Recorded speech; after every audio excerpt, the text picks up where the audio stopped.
Cantik juga aku tengok homestay ni. Kau booking kat mana? Oh ni aku jumpa kat TikTok weh. Lima Homestay. Oh. Saya tengok kan, dia punya TikTok tadi juga jual travel package tu. Macam ni. Oh, dia mana letak dah flyers. Aku plan nak pergi tahun depan lah weh Vietnam. Kau dekat? Boleh tapi ajak lagi kawan lain lah. Kalau lagi ramai lagi tu. Harga dia starting 1890 je weh. Aku rasa tak ordering dah semua ni. Aku rasa yang ni lah aku tengok live kat TikTok hari-hari tu. Ya? Ya. Aku ada nampak tak, Kim buat memang rajin gila siap. Hmm. So, betul lah weh dah ordering dah sebab dah termasuk semua kan. Tiket flight, hotel, makan, minum semua dah termasuk. Aku rasa dah murah dah ni sebab aku rasa mungkin insurans je kot kita kena sendiri kan. Betul. So nak kita pergi bulan 1 macam tu. Jom boleh lah kita booking cepat-cepat kat Sama Travel. Ada nombor dia kan belakang? WhatsApp lah. Sekarang? Ya sekarang.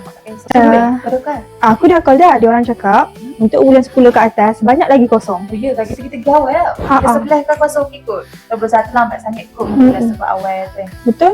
So, berapa harga dia? Untuk dia orang cakap untuk deposit bayar 500 per pack. 500 je. So kalau gitu aku nak bawa 15 pack. Kau rasa kita ajak kawan-kawan yang lain? Aku rasa okey je. Aku rasa mungkin dia dapat diskaun kot kalau ajak banyak kan. Kan? Okey je kot bulan sebelah. Tarikh nanti kita beritahu dia boleh? Boleh?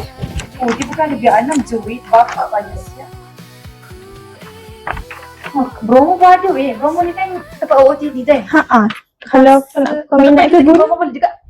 Boleh untuk Gunung Bromo? Kalau gitu okey lah nanti kita bayar 500. Tapi setiap bulan kita boleh bayar lagi kan? Ya. Okey, korang kalau nak pergi bercuti dalam ataupun luar negara, korang boleh contact Khairman Travel and Tours. So korang contact awal-awal untuk dapatkan tarikh korang, lepas tu bayar je. Nanti kita orang akan settle daripada A to Z. Betul. So ingat cuti, ingat Khairman Travel. Bye.